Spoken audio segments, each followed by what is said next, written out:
This meeting may be conducted by audio and video conference without a physically present quorum of the Rock Island City Council due to the disaster declaration issued by Governor Pritzker. Because of this order related to COVID-19 public health concerns affecting the state and the city, the mayor has determined that an in-person meeting at City Hall with all participants may not be practical or prudent. For this reason, aldermen and staff may not all be physically present at City Hall, and physical public attendance at City Hall may be limited. This meeting may be viewed live on Channel 9 for Mediacom customers living in Rock Island or on the city's YouTube channel. Roll call, please. Alderman Robinson. Present. Hurt. Here. Alderwoman Gilbert. Present. Oh, Present. okay. Can you hear me? Yep, we can. Thank you. Okay. Alderwoman Swanson. Here. Alderman Parker. Here. Alderman Poulos. Here. Alderman Geenan. Absent. Mayor Tomes. Here. We have a quorum. Thank you.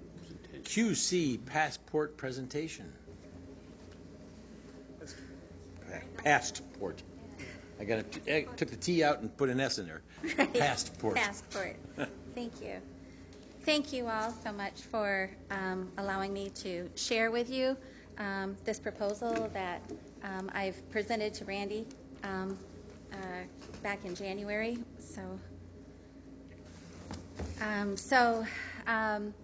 This PowerPoint is to kind of give you guys a better visual of what's going on and to kind of give you guys an idea of what we've developed already to this point.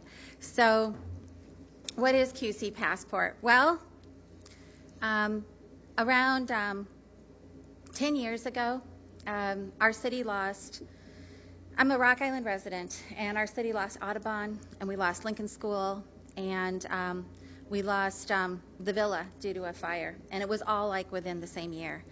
And it was not only a gut punch to me, but to many residents within Rock Island. And as I was going to different meetings, somebody had said to me, you know, if only there was a sign there, maybe they wouldn't tear it down. And I thought, I'm in marketing. I can do this. I know who to get for the signage. I know who to get to write all of this stuff. And so I put together a business plan to pull all of this together. That wasn't to be at the time, but then fast forward to the big table in 2018. And I was working with Lead Her, and there was and I was sitting with my mentee afterwards, and she had said that at the at the big city meeting that she had went to, that that her group also was focused on the cultural identity of the Quad Cities and how we don't know where we have come from, and we don't really have the wherewithal to understand where we came from, how great our ancestors were. So it's hard to know how to come forward. And so they're like, if only there was a sign to show this really happened here. And so I told her about my business plan, and she decided to go along with me, and we decided to form this.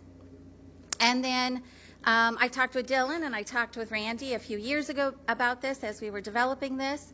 And then as things started to develop this last fall, we were able to work with Metrolink, and this is now a reality. So QC Passport is a focus on not just the structural identity of the Quad Cities, but also the cultural identity of the Quad Cities. It's a way for us to read, to see, to experience what these destinations are, and to put us in the place where it happened.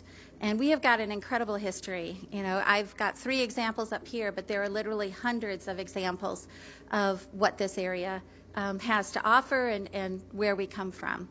And again, it all started from a feeling from within the community that something like this was needed. That we needed to really showcase what we have and to be able to tie our visitors together in a way that all of the Quad Cities can be shown as really a historic place and something that's of great significance. The American experience is the Rock Island experience. It is the Quad Cities experience. And this is the best place to be able to showcase what really happened as our country grew and as our Quad Cities grew. So this is where it's starting right now. Like I said, we went into an agreement with Metrolink, and now you guys can all experience what QC Passport has done on the Channel Cat. And this partnership has 5 different locations and destinations that are noted within the tour. Those are what the signs look like. And there's one that's for every city, if you'll note. Each one of them are copying the wayfinding colors that Visit Quad Cities pulled together around 15 years ago. We feel it's important because this is the only place where the river runs from east to west and not north to south, and that really befuddles people who come here for the first time. So we want to make sure that this is also a way for them to help know where they're at in each area that they go to. So, and these are what the other signs look like. So when you see one of those signs, on one side it gives you some history as to what's going on. On the other side, it shows you how to download the app for Metrolink and to be able to see all of the history that's on there. I got to note that the 5 locations that we have on the Channel Cat, they're extensive and they're complicated subjects. I mean, McClellan Heights, they had one of the largest camps for the Civil War. They also are a fantastic neighborhood that was a first in its own right. There is just so many different stories that are part of that one subject that we need to note that not all locations are going to be that extensive. But it definitely shows you the detail that we go into and making sure that we uncover everything about that specific destination that we're focusing on. So as you go through the history, I also want to note that these are all put together through the help of different nonprofits throughout the Quad Cities. We have 15 different nonprofits that we work with. For this particular project with Metrolink, there are another dozen nonprofits that have been there to help us out as we've been developing this over the course of the last few years. And then I also want to note that each one of those, if you'll see on the very last slide there, is that we ask people to donate to the organization who primarily gave us the information for this, because if it weren't for them, none of this information would be there. And they are the keepers of our past, and we need to make sure that we praise them for their due diligence and make sure that we support them. We are so happy to share with you this conversation between a worker and a recently arrived immigrant that took place in 1910 as workers were ending their shift at Bettendorf Wheel Company. Hola, ¿qué onda? See, I work here at the Bettendorf Wheel Company. Here in the largest building on the planet. We build railroad cars here. Strong, heavy railroad cars that carry all kinds of products back and forth across America, making us the greatest builders in the world.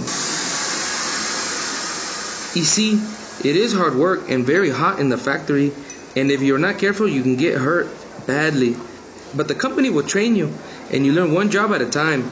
Large pieces of metal come in one end of the factory, where we heat it, bend it, and shape it into parts. Then all the parts are assembled into a whole boxcar, and that boxcar rolls right out the other end of the factory. We work 10 hours a day, 6 days a week, but that is not unusual here in America. You know, it's not easy for us Mexicans to get jobs. This place hires us. The pay is a little over $1,000 a year, and with my wife and 2 children, things are pretty tight, but we never get laid off here. You can always count on your paycheck. A few weeks ago, when work was a little slow, a group of us were hiking up the hill to help with the construction of the house Mr. Bettendorf is building for his family. He kept us working. Y mi familia? Right now we live in a house owned by the company where rents are low. We do not have electricity or running water, but I am saving to buy one of those new houses in that new neighborhood right over there. I think there is a future for me here, and I think you should come back tomorrow and apply for the job. Thank you for listening to this audio production of the history of Bettendorf Wheel Company. This production was written from research completed by QC Passport. We do need to note the people in this production are fictional representations of the research QC Passport compiled. We would like to thank Metrolink and Rivermont Collegiate for their help in making this production possible.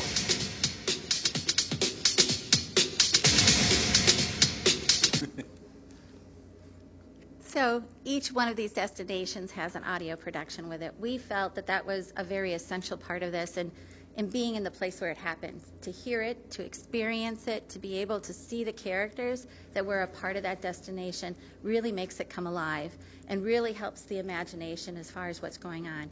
I also wanted you guys to listen to it because there's a lot that you can see that goes into this production, from making sure that we have the right dialect for the person that we're trying to represent, to making sure that we have the history down as far as forming what this character is and what they're going to talk about, as far as the sound effects that we have to dig up because, there just aren't that kind of sound effects around right now. So this is what we would do for each one of these pieces.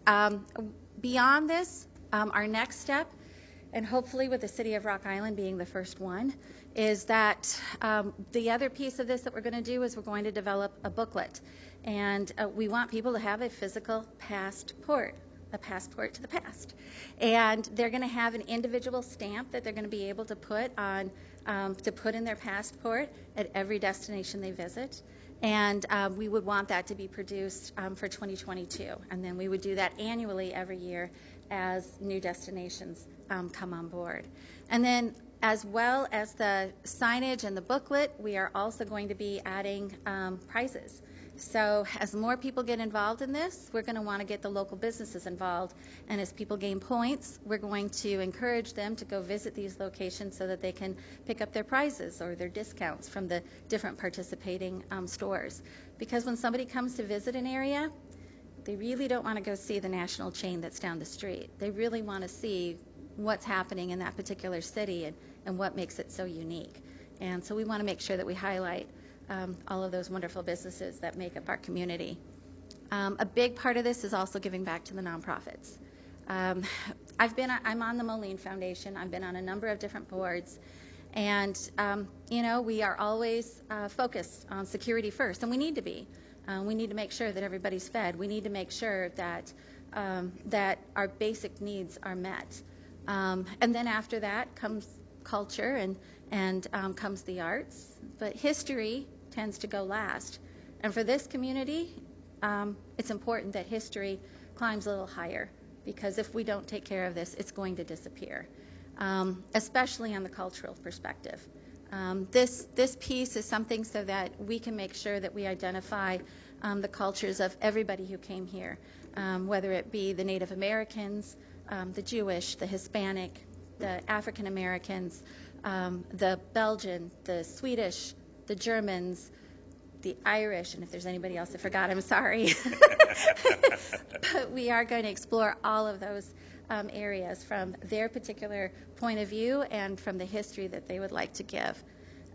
And then this is just a showcase of some of the different supporters we had for the first project that we came on board with, and this is an idea of some of the other supporters that we have. So you can see it's a wide swath of people from different organizations. Everybody we've talked to has been really enthusiastic about this effort because it's something that helps to lift up all boats. It makes all of us shine, and it makes all of us feel better about the area that we're in, and gives us some pride in what we've been through. Okay, so it's not just the destinations. It's also about making sure that we're promoting how this happens, because, again, I have an advertising agency called MediaLink, too. And so we have 3 platforms that are up right now. We have a Facebook page, a Twitter page, and an Instagram page, and we're posting to those like every day, if not every other day. So please, I encourage all of you to go there and check it out and see some of the fun stuff that we have. It's been amazing because we have not started advertising that yet. We're just getting that underway, but we already have hundreds of people who have just found their place here and have liked these pages. So this is really gaining steam fast. And then I wanted to make sure I went over with you some of the sites that I thought of for Rock Island. Honestly, when I first thought about this 10 years ago, I sat down with a couple of friends and we came up with over 100 locations in Rock Island alone. So out of that, this is my top 10 list, but it doesn't need to be the final list. But these are some areas that we know that we can put a lot of information together for and really make this from a cross-section of what's been happening in the Quad Cities. we need to highlight the Native American history. There's a lot about Black Hawk War, but I also want to make sure that we talk about the Sauk, and we talk about what it was like to live here 300, 400 years ago. So this is also a big deal. Douglas Park is going to be a big deal. There's been a lot of renovation that has gone into that field, and it's a lot of firsts for a lot of different reasons. And so that's another one that's at the top of our list. Prince Hall Masonic Home. It was the first Masonic home for African Americans, and it was really well done, and it was something that was really well highlighted for this area, and is something we need to celebrate. Circuit 21, I'm hoping you've all been there. It's a beautiful location, and it's something we really need to be able to support and get behind with everything that they've been through these last couple of years. The Hauberg Estate, it is a magnificent mansion that has been given to the city, and it really goes back to our wonderful history with the Weyerhausers and the Dinkmans, and we need to make sure that we also celebrate these folks too. Fort Armstrong, which is on the island, but I mean, there's a lot of different pieces with this too. Also, with that, when I was talking with the Native Americans, even though they don't have any physical buildings, they do have destinations that meant a lot to them. So there's, even if we can't go on the island, which I'm still determined to get there, but even if we can't, there are areas that you can see from Rock Island over to these areas and be able to talk about what it was like for different people who came across. Modern Woodmen and Royal Neighbors. So the Rock Island County Courthouse was actually the first location for Modern Woodmen. And the reason that we have Royal Neighbors is because Modern Woodmen did not insure women. And so there were a bunch of women who decided this needed to change, and that's why the building's across the street. The Struckfus House. This house is famous for a number of different reasons. This was where the Struckfuses had a steamboat that would bring a lot of entertainment to the area, and a lot of the entertainment that they brought up the river was like Al Jolson and Louis Armstrong and some of the other greats from that era. However, many of these folks were not allowed to stay in hotels, and so the Struckfuses always made a point of making sure that they had a place to stay. And so this is one that we also feel is important. For Scandinavian history, the Swedish Zion Lutheran Church is also a great place for us to be able to really focus on what the Swedish population brought to this area. And there's a whole list of other sites that I can't without mentioning them. So, I mean, you can go through these on your own as well. But as you can see, I mean, there's a whole list. And I really want your input. I'd really like to know what's important to each of you, if we're able to make this go forward. Okay, so that's not all. If you are a sponsor with us, we also believe in making sure that you get all of this back in promotion. So your logo is going to be on the homepage of our website. We also have an individual page that's going to be dedicated to the city of Rock Island. Right now, if you go to qcpassport.com, you can see how we've promoted Metrolink and Channel Cat on those pages too. The same will be done for you as well. Again, your logo and a sponsor mention will be in the booklet for every destination that you pull together. You will always be known as a founding sponsor of QC Passport, not just for these 5 years, but without your support, this would not be possible, and this community effort would not go forward. I have in there that we would do a minimum of 4 social media posts, but right now we've got 8 social media posts for Metrolink, and it's just the first month, so I know we'll do more than that. We also are going to have banner ads on our website and within our app, and we'll have your ad rotating amongst the others. And we will also have your logo on the signage itself. And then also we encourage everybody to do giveaways. So if there's a couple of tickets that we could give to Saki, or we could give from Water Park Junction, or from some of the other entities that would be a benefit to our community, that would be fantastic. Overall, what we're talking about is 10 destinations for the city of Rock Island. I have in my proposal, and I can send a copy of that to each one of you tonight, and that is an outline of what the overall cost would be for each element, and in my proposal, that's drill down even further. And then, like I said, there's $35,000 worth of promotion that comes back to you, and this would be over the course of 5 years. And oh, the other note I needed to say in here too. So when I put this together for Randy in January, he was actually the first one to step up and say, yeah, Natalie, I want to hear from you, and I'd like to see a proposal. And I so appreciate that, Randy. Thank you. So we did. We put all of our costs together, and we underestimated how much it was really going to take to do this. So we put together a package for $27,000. However, we now realize that package really needs to be around $32,500. So we're going to keep it at $27,000 for the city of Rock Island. Just know that nobody else gets that deal. Okay? All right. All right, cool. Do you guys have any questions? Natalie? Yes. This is Alderwoman Gilbert. Yes. I just want to thank you for developing this awesome program and for creating heritage tourism in Rock Island. We've wanted this for a very, very long time. So thank you for seeing the need and creating a business to make it happen. Thank you. Thank you. Thank you.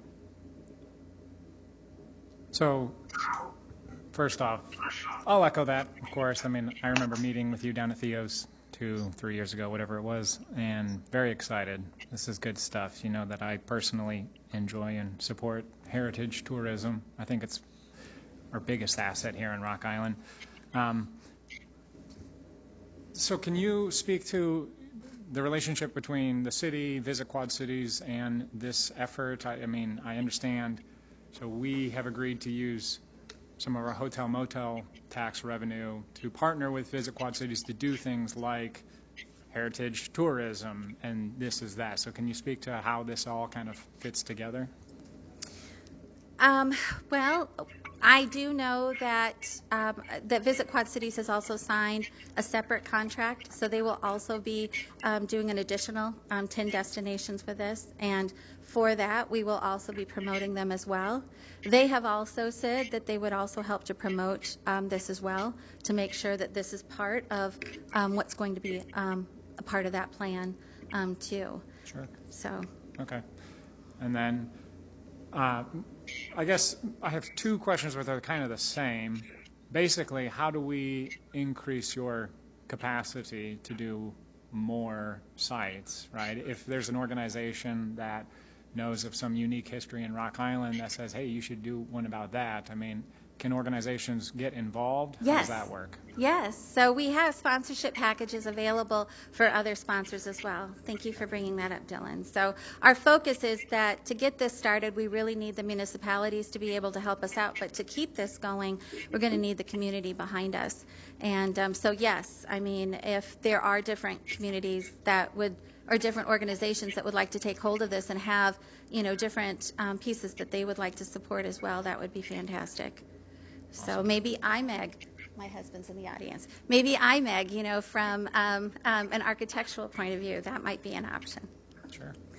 Thanks. One question, if I may. I noticed that you're going to be promoting this on social media, which is great. What other marketing plans do you have with this? Thank you. So part of the proposal as well is to also run digital marketing for you guys. So we would also be running banner ads specifically for the city of Rock Island and for QC Passport to promote this specific tour. And those banner ads would run on Google, on Twitter, on Facebook, on different sites, on different ad platforms that would be the choice of the city, actually. We've got where we'd like it to go, but we're open to suggestions too if you guys think there would be a better platform for us to utilize. But so basically right now you're going to focus on social media advertising then? Not just, yes, for right now we are, but as we grow, there will be more advertising that we'll be able to do to get the word out about this. Again, we are also an ad agency, so we also do a lot of stuff internally and organically to make sure that more and more people are able to see this site. So we're active in SEO. That is part of what we do, is our capability. So that's also something that we would perform on this as well. So as this continues to grow, as this continues to be, there will be more and more areas where we'll be able to utilize the different marketing talents that we have. And I just want to say, so I saw your initial presentation at Lead Her, was it like 3-4 years ago? And I was just so excited because it was a great idea. I met with you while I was campaigning, and I'm just thrilled. I'm just so happy to see this coming together. And I'm sure as other municipalities come on board, along with Visit Quad Cities, everybody is going to join in the marketing, really to make the Quad Cities a good destination. So thank you. Thank you. Thank you. Thank you. Any other comments, questions? Okay. Outstanding. Very good. All right. Thank you. Thank you. Thank you. All right, Dari. Okay. Good evening. $1,000 back in 1900 would be about $30,000 today. So $15 an hour jobs. So those are pretty good jobs. Yes. Thank you. I'm Liz Murray Tallman with Dari, and our purpose tonight is to provide you an update on our work plan with the city. And actually, there's 3 deliverables that are due this month, and so we wanted to bring you up to date to talk a little bit about those 3 particular areas. And so one thing before we get started, I was here at your goal setting session or discussion, and I talked a little bit about the work plan. And obviously we have like different components of the work plan, and we have 2 new aldermen or alder persons, and wanting to make sure that I'm going to quickly go through those and not go in a lot of detail, but making sure that there's an understanding of what it is when we're talking about our work plan, what that actually means. So back in March of 2019 or 2019, it's been a little over a year, the city signed an agreement with the Development Association of Rock Island, and as a part of that service agreement, there were very specific activities that we needed to take on in partnership with the city. And what we did is we looked at the city council goals, we looked at also the service agreement as well as Dari's mission, and we came up with a work plan over the 3-year agreement. And so, as I've mentioned in the past, our economic development team consists of 3 Dari staff, and then also Tara. And Tara, I believe, is online with us tonight. As we all know, our teammate has recently had a new baby, but she has still been very much working. Unfortunately for her, she shouldn't be working so much, but she is a part of our team and is also, I think, on tonight. So, Tara, if you have any comments, please chime in. So I certainly will. All right, Tara. And so tonight, or the work plan component areas, those are the 8 areas. And real quickly, we have in business resources, the idea behind this is one location for business information. And so what our deliverable is for June is to identify a business directory, or the concept of how do we keep track of businesses in Rock Island. And Stacy's going to provide an update on that. And then in another work plan component area is business development. This is all about the work that we do with businesses to help them expand or help identify new businesses to bring them to town. And so that is something that we will be talking about more. Actually, this is probably our biggest area of work, and this is what we do. We report monthly on the projects that we're working on. Also, we report to you folks quarterly. So this is a big part of our work plan. This business corridor is one of the things that we're responsible for, is coming up with some ideas on what to do in 3 geographical areas. Unfortunately, because of COVID, these groups have not been meeting. However, NPC 11's having their first meeting tomorrow, so we're excited to actually start having some discussions with these folks, and we're hoping by the end of this year to come back to you, the council, with some ideas or suggestions on what we think we could be working on as a community in those 3 areas. And then product development, this is all about our inventory, sites, buildings, and also those things that we have to offer our businesses for expansion, and then also business attraction.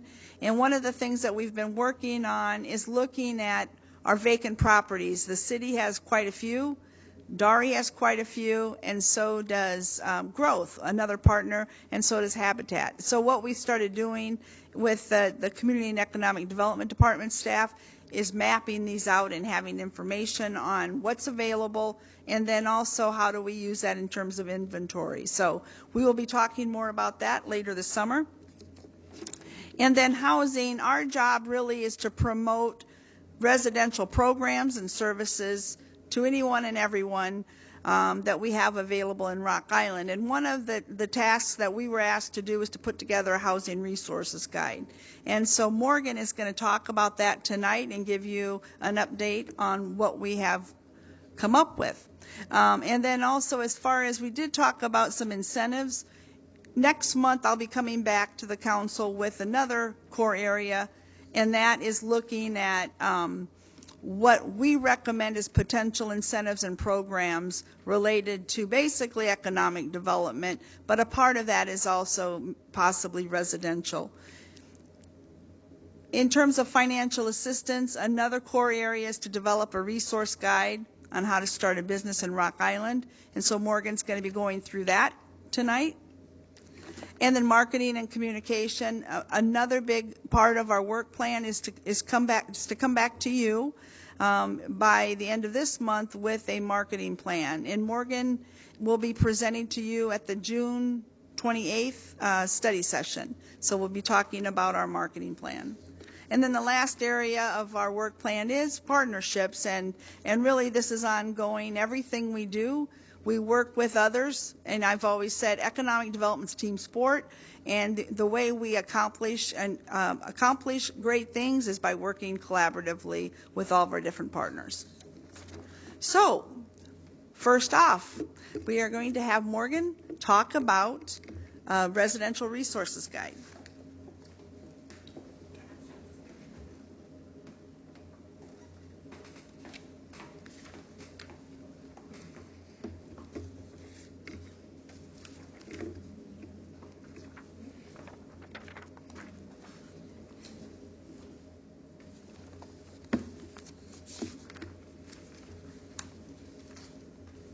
All right, so our Residential Resources Guide. Homeowners have some incredible programs available to them. These programs are offered by many different groups, including the city, Growth, the state, different agencies. Many Rock Islanders do not know that they have this variety of programs available to them, and this guide kind of puts them all together, truly making it a one-stop shop.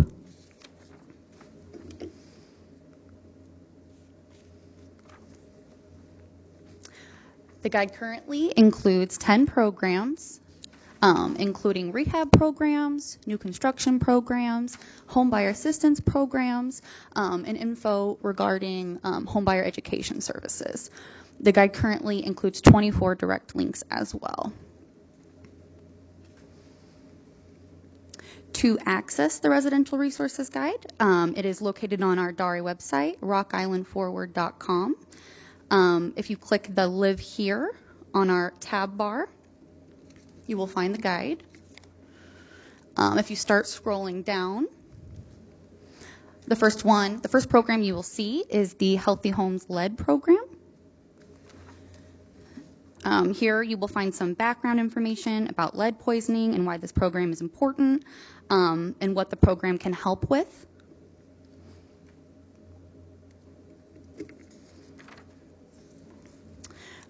You will then see some eligibility requirements, including the total household income must be below the 80% AMI. So with that, there is actually a direct link that you can click on to see if your family falls below that and if your family is eligible for the program. Going back to the guide, there is also a direct link to the application itself. This application has more information, process steps, everything you need to know on there as well. If you continue through our guide, you will see before and afters for our housing rehab program. You keep going, you see home programs on there, new construction tax programs on there, Project Now programs on there. Finally, we will get to the Live Work Rock Island program, which is another one we'll kind of be going through the demo with today. So you'll find information about the program, again, incentives with a direct link to Growth's website, actually, because they are the providers of the program. So that's what that looks like. You keep going down, you'll see incentives. Specifically, this program provides up to 5% of the home's purchase price for down payment assistance and up to $1,500 towards closing costs.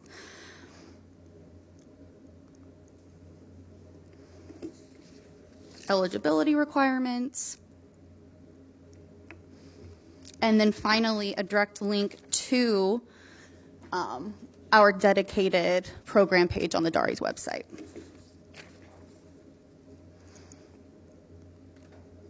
Here you will see the full page. So on this page, you will actually find additional information, 2021 class schedule, eligibility requirements, direct links to the application, process steps, frequently asked questions, information for realtors and lenders, and then even an overview map showing the number of homeowners that have used the program and how widespread it is throughout the city. So there's a lot of great information on that.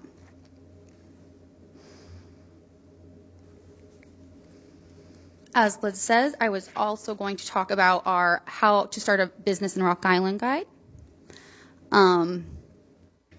So I'll go through this in a similar way, sort of a demo. So to access this, again, our DARI website, rockislandforward.com. You'll see this under the Do Business Here tab.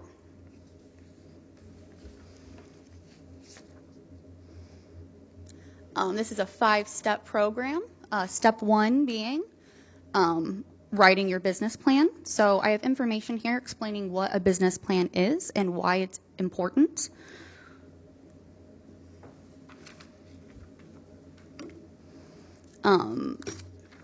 The QC SBDC actually offers free services to help with your business plan.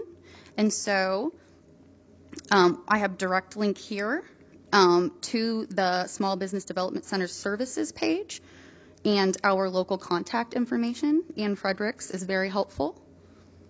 As you can kind of see that SBDC services. They offer business plan help, market research, raising capital, group trainings, and so on. Step 2, registering your business. So you must register with the Illinois Department of Revenue. To do that, it's on the illinois.gov website. So again, this puts you right where you need to be. If you go back, through this, you will need to complete an application form.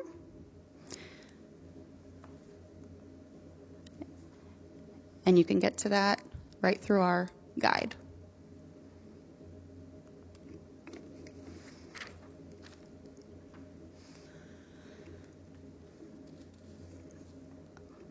So you will also need to choose a business structure and understand your tax and legal liabilities. So there's some information there.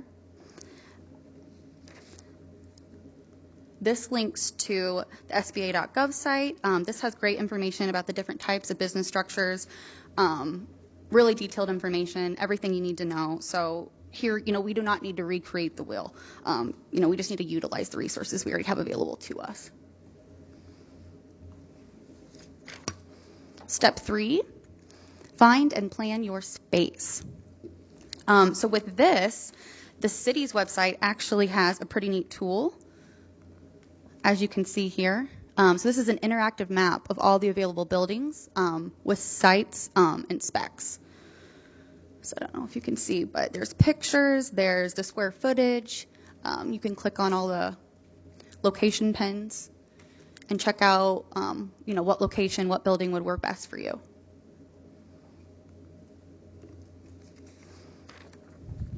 Step 4, does your business require a permit?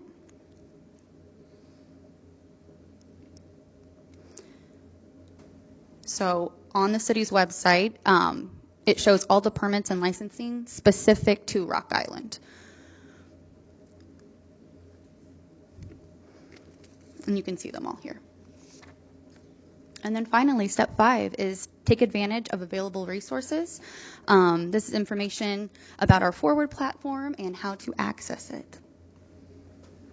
And Stacy will be talking more about that.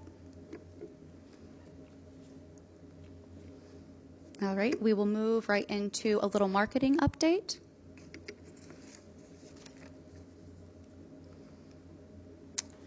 So it is time for our next social media campaign.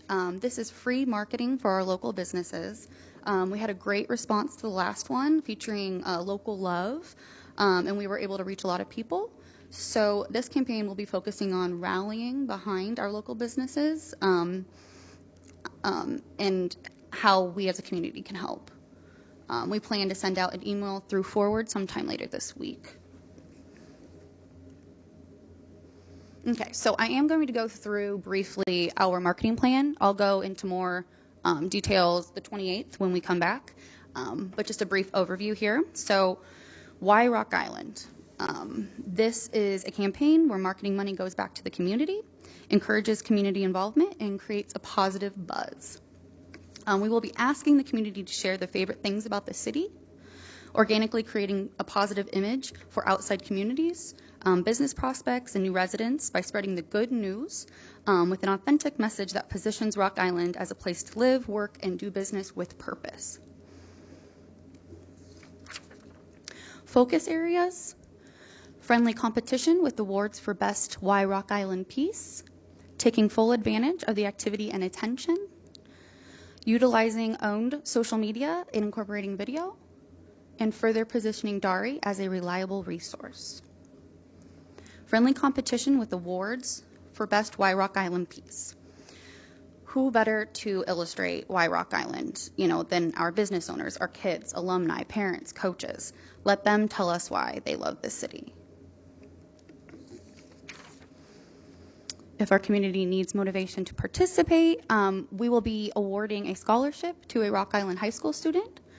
We also plan to offer prizes to a local business and resident as well. We will encourage video submissions, but are open to photo and traditional essays as well. And we plan to have Dari's executive board members as our panel of judges for that. Taking full advantage of the activity and attention. While eyes are on the city and our community is engaging, we will push the promotion of our amazing programs and resources, residential resources like our Smart Buy program, our amazing workforce recruitment programs like Live Work Rock Island, business resources, case studies that Liz has been putting together and sharing with our Dari board members, and just spreading the good news. Utilizing owned social media and incorporating video. We will be using a combination of targeted paid and organic marketing. Utilizing video submissions from our community. This will make us able to stretch our budget. Encouraging the community to use the hashtag as an easy way to track everything. Focusing our paid advertising budget on unique identifiers, programs, resources. What makes Rock Island stand out? An example that we were thinking about doing is a video featuring kids from Rocky showcasing all the different languages spoken at the high school, really highlighting the diversity in our school system, a sort of Hello Quad Cities rendition. Adding Dari Twitter account and LinkedIn page, along with our established Facebook page and website, to reach a larger audience, and then gathering ongoing data and statistics. And finally, further positioning Dari as a reliable resource, utilizing Dari's website for helpful information and resources, a sort of one-stop shop, creating simple, engaging content, drawing the site visitor in, and linking to other resources for more in-depth information, utilizing Dari's website homepage, showcasing the campaign and why Rock Island is so great, featuring a live social feed as a sort of content hub, and then continuing to share helpful information on our social media. So we are really wanting to have a Rock Island celebration event to celebrate the diversity in the city and the wide variety of businesses we have throughout. We're wanting to do a sort of makers market or open air market within the 11th Street corridor specifically. So after talking to people and hearing what's planned for the year, we are actually considering partnering with a local organization for this year instead of competing. Partnering with DARI would allow them to expand. DARI would help with fees for local businesses to be able to participate and also help with local entertainment, things like that. And then we would also have an informational booth with our programs, resources, and to kind of kickstart this Why Rock Island campaign and scholarship opportunity. I will pass it on to Stacy with Business Resources. I have a question, please. Yeah. So kind of backtracking here to the friendly competition with awards for Best Y Rock Island 2 of 2 that you had up here. Yeah. So while I'm a Rock Island High School grad, I'm just kind of curious, why was Alleman excluded from this type of participation, or no, since they're a Rock Island school as well? No, definitely not. So Rocky specifically was just for that video idea. Okay. Definitely not excluded. Okay. Thank you. Yeah. Any other questions before I pass it over? Okay.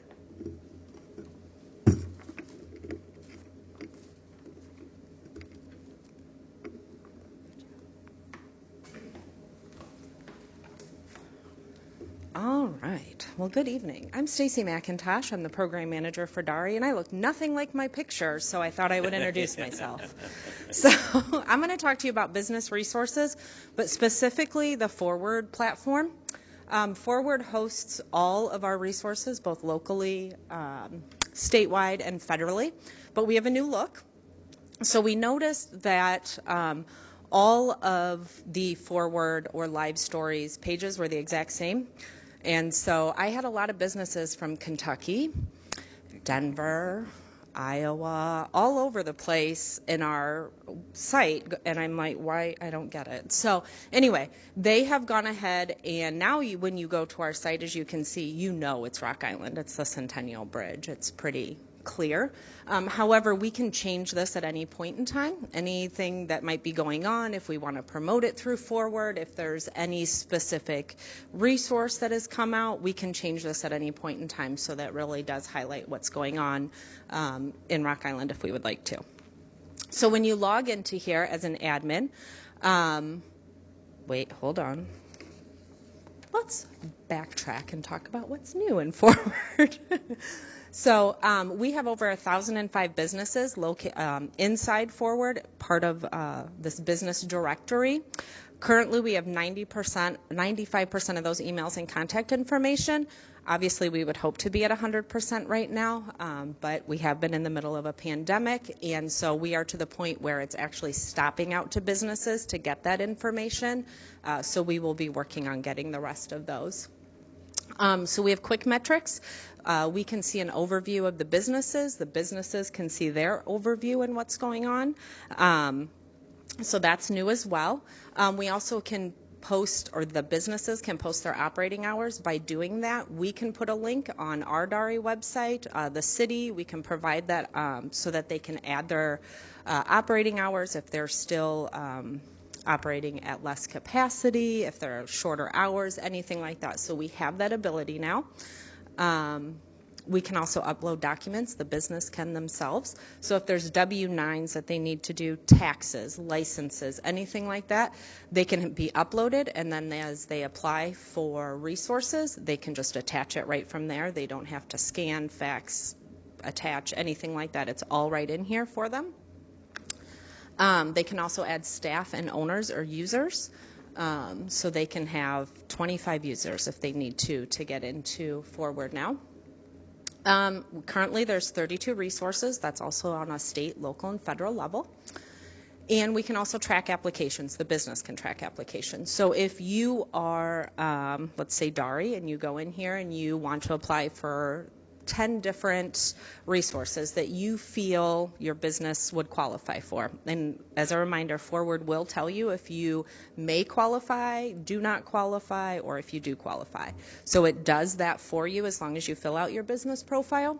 But you can track your application. So if I go in and start filling out applications and then all of a sudden I have to leave or I get a phone call, it actually tracks them for me, so it'll tell me what I've applied for, so I don't get lost, I don't double apply, I don't forget to apply for anything, which is a really nice new feature. And then our CRM is completed, which is our customer relationship management system. So this is really important. So when I log in as an admin to Forward, this is what I see. Obviously, this is businesses that have had at least one login during the dates, and I can sort this, I can run reports, I can see who hasn't logged in. There's a bunch of different things it'll do for you, and we will deep dive into actually using Forward at a later date. But so what they created for us were these little pencils on the side to edit, so it's quick access. So if I click right there on that little pencil, I will go to this screen.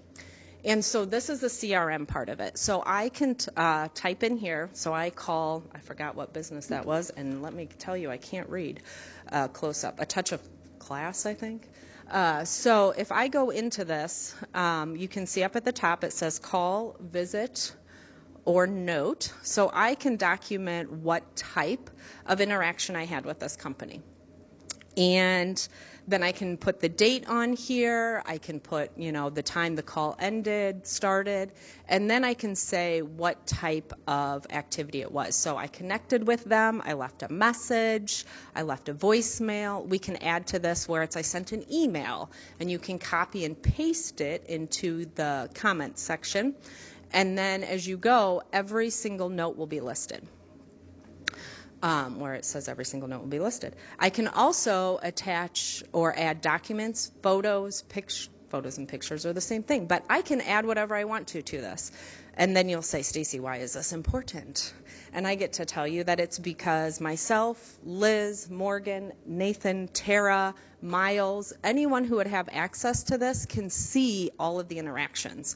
So I don't have to call Tara on the phone and say, hey, did you talk to such and such business? They're asking about this.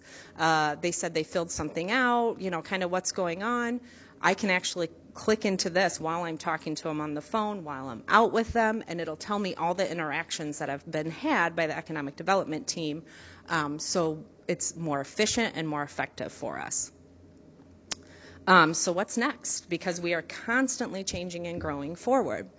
So our next step is we really want to have a geographical search, which means we can put in things like by ward. So each of you would be able to see what businesses are in your ward. We can do it by district. So there's the Southwest Manufacturing District. There's the district that's downtown. So we can put in all these search criteria, and we'll be able to search geographically. Also business searchability. So not just business to business, but we're also looking at adding a residential component to this. But if I want to go in as, say, Crawford Company, and I want to know every other business that's painters in Rock Island, I could search by that. But we also want to do NAICS codes. So if I go to send an email out, or because I can email through Forward, or if I want to send some sort of announcement out, or I want to call, whatever it may be, if I know what the business type is, whether it's a bar or a restaurant, it'll pull just those up. This is also important because as businesses put in their NAICS codes, it's going to tell you resources that are available to them. So user permissions. So right now, admin-wise, we don't have a lot of users in there because we can't, there's a lot of confidential information, and we can't necessarily say what you can and cannot get into. Same goes as businesses. Our businesses can't say this is an owner versus this is HR versus this is our financial person or waiter or staff, whatever it may be. So we want to be able to have user permission so people can get in but don't see necessarily all of the information. They only see what they need to see. Also, data reports. I can contact, actually, any of the team can contact Forward at any point in time and say, hey, I need this data report. Tell me how many businesses have closed in Rock Island during the pandemic. Tell me, I don't know, pick a data thing, and we can pull it, and we can get that information, but we have to ask the Forward team or the Live Stories team to do that for us. So we want to be able to have these data reports so that we can just click on them, it runs the information, and we're good to go, and we don't have to wait on Forward to do that for us. So these are, like I said, these are programming things they are working on. So payments, like water payments, license payments, whatever it may be, we want to be able to start taking payments in that. If you remember, the City of Moline partnered with us when we started Forward. They are taking payments out of it, but they were in conversations even before we were about that's what they wanted the system for. So they are able to take payments. We know that it's possible, but for us, we want it to interface with the city software, because what's the point of taking a payment if it's more work for the city? So we are working on that as well. That is all I have. So I will turn it back to Liz unless you guys have questions for me. Very good. A lot of information. Thanks. Great. Oh, I have a question. Yes. So do you have any idea, this is Alderwoman Gilbert, do you have any idea what it will take or what the time frame is for businesses being able to access or residents being able to access the business directory? So we really need to figure out, as a city council, as well as economic development, what do we really want the system to do? What do we want residents to be able to access? Because Live Stories, the team will program pretty much whatever we want it to do, but we do need to give them parameters. So that's what we need to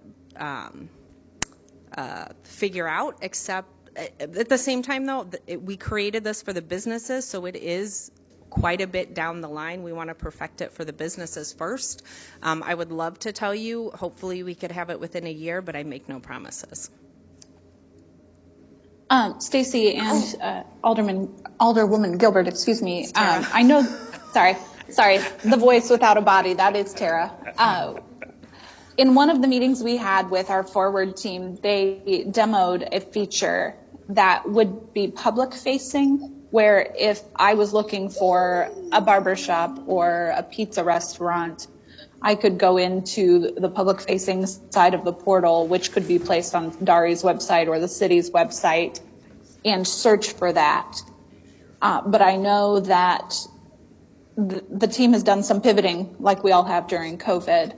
And so that is under development, but I think it's been slightly delayed because of a couple other priorities. So that may be on the radar for the program in general sooner than what Rock Island has it prioritized for our specific portal, but it's always an add-on we can put in. So Stacy and I meet with them here the next week or so.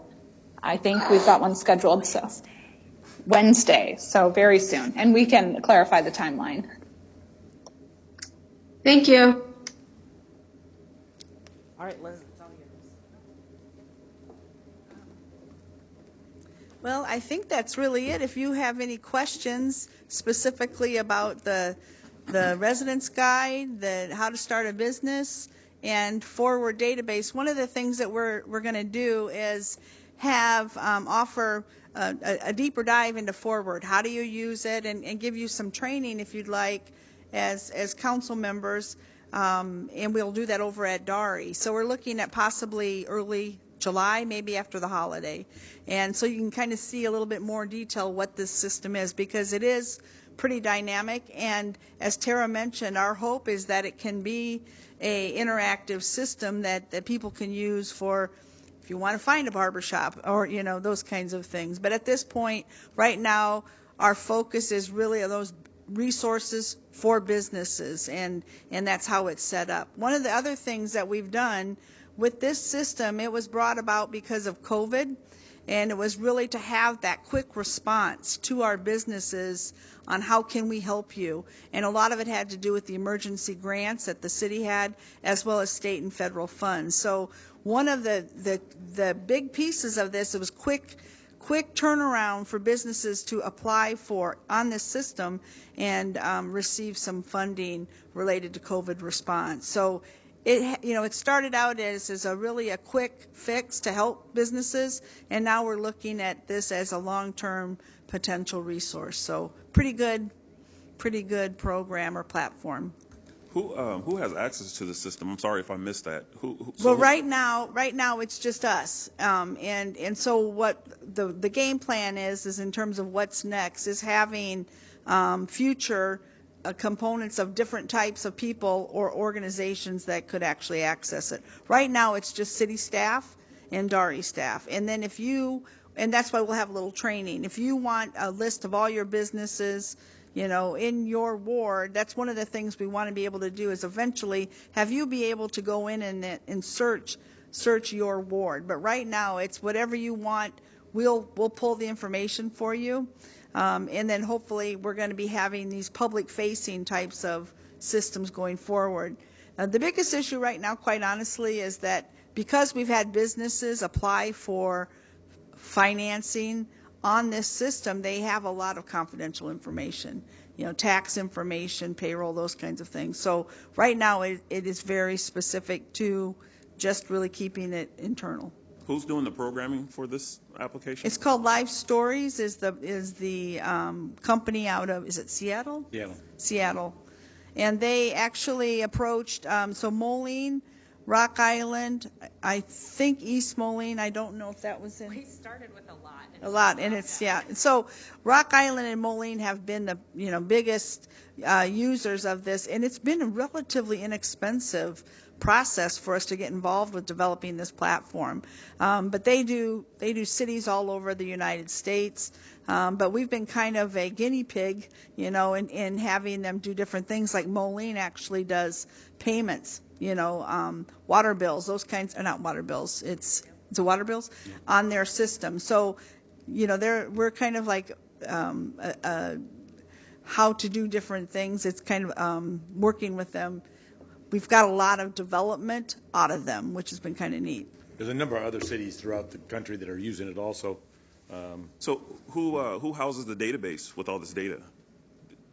Well, it's a platform that Terra Economic Development, the city has access to, and then DARI. So we really don't own the data? So the question is, the data, do we have it in-house, or do they store it for us on their location, on a cloud server? It's on a server, but yeah. So they hold the data for us, but I can pull the data at any point in time. Data. So I have backups on my computer. Does that make sense? Yeah, but we own the data. Yeah, it's our own the data that we provided to them. So we provided a list of all the businesses, all the information that we had on all the businesses, and then they uploaded it all for us and programmed it all for us. But at any point in time, I can pull all of that data back out. So it's kind of a both. So the question is, since there's confidential information, who's in charge of security of the data? Live Stories. Is it us or is it them? It's Live Stories. Okay. Yep. We pay a monthly fee per user on it. So if there's 1,000 users on it, we pay would it be $1 or whatever? I'm not sure what we ended up negotiating. The city pays that fee by how many users are on there using it. So earlier someone mentioned about trying to combine it with our databases, our data. How is that going to happen then? Because I know our databases are kind of out of sync. They're pretty old, so. Oh, okay. So what you're talking about is when I say that they need to interface with our software. So, and Tara knows the software here at the city better than I do, but the software that you have, if we can provide them like a walkthrough, a demonstration, and how it works, and get them any back-end information, they will program it, because they have programmers, they'll program it to interface with what we have right now. And so we pay a fee per year for it, but they're not charging us anything more in addition to do all this programming, because we're kind of that first one, and so they're doing all this because now they can take what they did for us and market it to every other city in the country.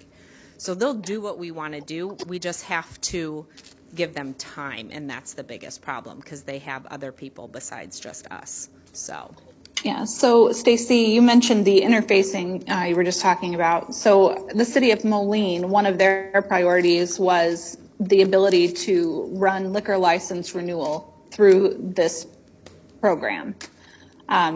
We determined that due to our processes, it wasn't as high a priority, but one of the things that would have to happen in order for us to do some of that renewal is the program has to interface with the finance software, or like Stacy mentioned, it would cause an extra step for not only the clerk's office, but for our finance staff, and that's not what we're trying to do with this. We want to streamline and not complicate.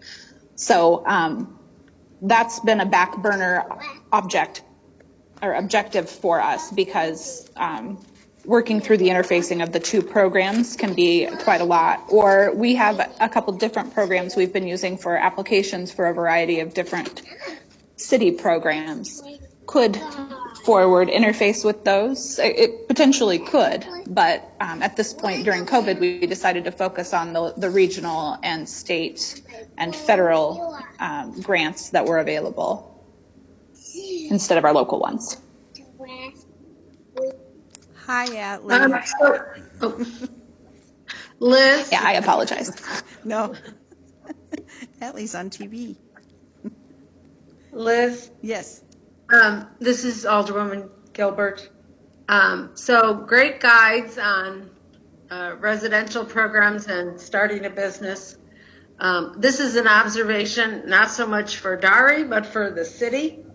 So I went to our website, and, well, there's no links on the homepage. So I typed in search engine, starting a business in Rock Island. I typed in purchasing a home in Rock Island. And starting a business in Rock Island takes us to pages with out-of-date information. Purchasing a home in Rock Island takes us to information about inspections and links to preservation. So I'm not finding links to Dari in an easily accessible thing, so you don't have to go through the search engine or anything else to get to this information. I have made note of that, Judith. That was one of our goals that occurred about the same week I left for a maternity leave, but we will get that back on the radar. Thanks, Tara.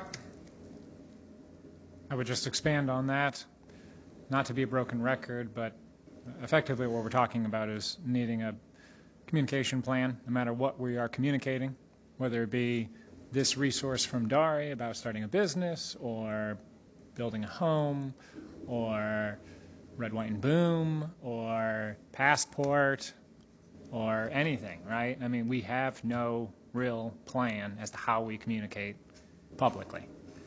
We have a variety of ways in which we do it, the Facebook page, the thing you read at the very beginning of the council meeting, the mayor's update or whatever, right? But we have no plan as to how we communicate. And this would be, used in that. So I think we should, again, think about developing a communication plan that, regardless as to what the subject matter is, we think through how do we communicate with the public. But thank you very much for that observation, Alderwoman Gilbert. It's spot on. Thank you, Dylan. I want to make a comment because I was involved early on with this forward specifically and sat in some of the meetings with the Insight and everything else. And I think it's come a long, long way. If you saw it in the beginning, and of course it was kind of an emergency, fast-paced situation at first, and it was amazing how fast we could hit the street with some monies for businesses.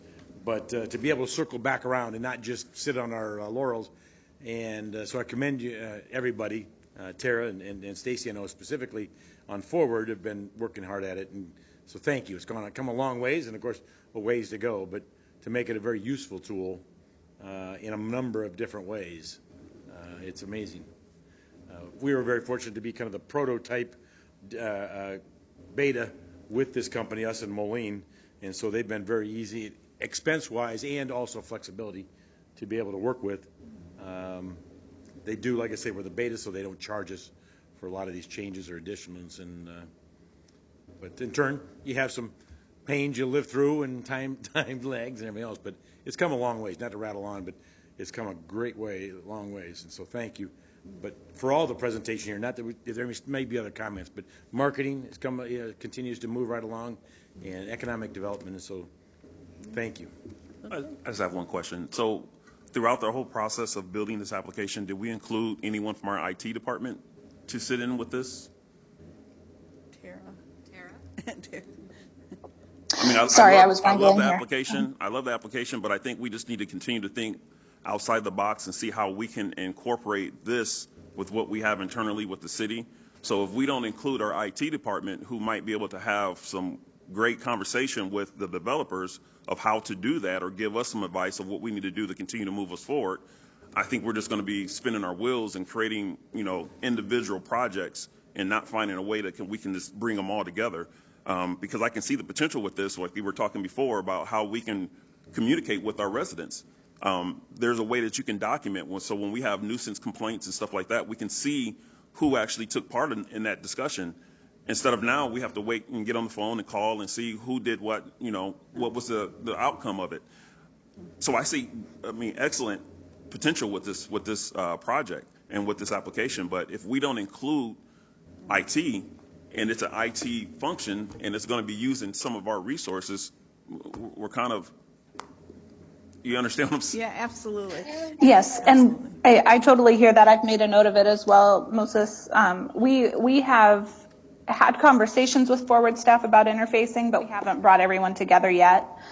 Specifically when we've been talking about the public-facing database as we were addressing the business registration request from both other city staff and elected officials, because we need to find the most efficient way to include that on our website, whether it's coding or, we can always put a link on, but that may not be the most attractive way to do that. You can embed it in the code so it's right there on our page. But yes, I've got the note there to remember to talk to Tim about how to bring the two together. Yeah, so any interface would, once we start looking at that, we would involve the city staff on that. It's just our software right now has a hard time talking to itself, let alone an outside vendor. And that's one of the reasons you've asked us to look at new software that will manage those problems. But just meaning, if we are doing anything with any businesses, anybody, even if it's an outside project, we should include IT because they can give some, some ideas that we're searching to try to solve. Sure. Of course, everything we do, we're going to try to link back to our website. So if they're involved in those discussions, they can help with that process and make it an easy process. Instead of just adding another link, there could be another whole way we could be doing it. Yeah. But if we don't include them in the discussion, then they have to try to find something after the fact to try to figure it out. It just makes it hard for programming. Sure. Yeah, great idea. You bet. So if there aren't any other questions, we'll be back at the end of this month with the marketing plan. And then we also will be back in July as a part of our work plan, bringing back some ideas on potential incentives or programs and assistance for businesses.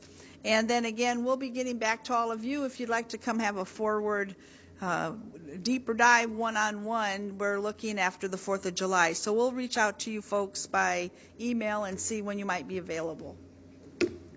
All right. Thank you all very much. Thank you very much. Thank you. Appreciate it. All right. That's the only items on the agenda for study session. We have about a half hour, so we will take a little break here and restart the meeting at 6:45.